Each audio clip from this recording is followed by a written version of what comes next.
جب نبی پاک صلی اللہ علیہ وسلم نے پہلی بار لوگوں سے کہا اللہ ایک ہے اور میں اس کا رسول ہوں تو پورا مکہ جیسے ہل گیا۔ کچھ نے ان کا مذاق اڑایا، کچھ نے پتھر اٹھائے، مگر ایک شخص تھا جس نے بنا ایک لفظ پوچھے کہا اگر محمد صلی اللہ علیہ وسلم کہہ رہے ہیں تو یہ سچ ہے۔ وہ تھے حضرت ابو بکر صدیق رضی اللہ عنہ۔ ان کا ایمان اتنا صاف تھا کہ دنیا نے انہیں صدیق کہا، یعنی سچائی کی گواہی دینے والا۔ جب معراج کا واقعہ ہوا اور لوگوں نے ہنستے ہوئے کہا کہ محمد آسمان تک چلے گئے تو ابو بکر نے کہا اگر میرے نبی نے کہا ہے تو میں مانتا ہوں۔ ان کا یقین پہاڑوں سے بھی مضبوط تھا۔ پھر وہ دن آیا جب نبی صلی اللہ علیہ وسلم اور ابو بکر نے مکہ سے مدینہ ہجرت کی۔ دشمن ہر طرف انہیں تلوار تھامے کھوج رہے تھے۔ تب حضرت ابو بکر صدیق اور نبی پاک صلی اللہ علیہ وسلم ایک پہاڑی غار ثور میں جا کر چھپ گئے۔ باہر تلواریں چمک رہی تھی اور اندر نبی پاک صلی اللہ علیہ وسلم کے پاس ابو بکر صدیق بیٹھے تھے۔ حضرت ابو بکر صدیق نے کہا یا رسول اگر کسی نے ہمیں جھانک کر دیکھ لیا تو؟ نبی مسکرائے اور بولے مت ڈرو ابو بکر، اللہ ہمارے ساتھ ہے۔ اسی پل اللہ کی قدرت سے ایک مکڑی نے غار کے منہ پر جال بن دیا اور ایک کبوتر نے وہیں انڈے دے دیے، اور جب دشمن وہاں پہنچے تو بولے یہاں کون ہوگا؟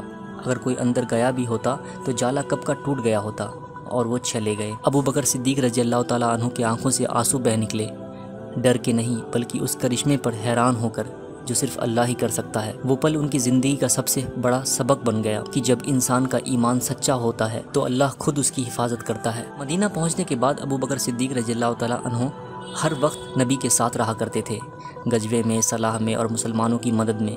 ایک بار نبی نے کہا جو اپنے مال سے اللہ کے راستے میں سب سے زیادہ خرچ کرتا ہے وہ ابو بکر ہے۔ انہوں نے ایک بار گھر کا سارا مال لا کر دے دیا۔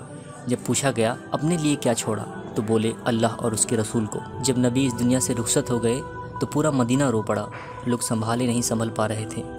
تب حضرت ابو بکر اٹھے اور کہا جو محمد سے محبت کرتا ہے جان لے کہ محمد اب نہیں رہے، اور جو اللہ کی عبادت کرتا ہے وہ ہمیشہ زندہ ہے۔ ان کی آواز نے ٹوٹے دلوں کو سنبھال لیا۔ پھر جب وہ خلیفہ بنے، اسلام کٹھن دور میں تھا، کئی قبیلے زکوٰۃ دینے سے مکر گئے، کچھ جھوٹے پیغمبر ہو اٹھے، مگر ابو بکر نے کہا اگر کسی نے رسول صلی اللہ علیہ وسلم کے زمانے میں ایک بکری کی رسی بھی زکوٰۃ میں دی تھی اور اب وہ دینے سے انکار کر رہے ہیں تو عمر بھی تلوار اٹھائے گا۔ ان کی اس مضبوطی نے امت کو پھر سے ایک کر دیا۔ ان کا دور چھوٹا تھا مگر اثر انت تک تھا۔ انہوں نے عمر فاروق رضی اللہ تعالیٰ عنہ کو اپنا اترادھیکاری بنایا اور کہا عمر سخت ہے مگر ان کا دل صاف ہے۔ جب وہ اس دنیا سے چلے گئے تو ایسا لگا کہ ایمان کا ایک بہت بڑا سایہ اٹھ گیا، مگر اس کی روشنی آج بھی قائم ہے۔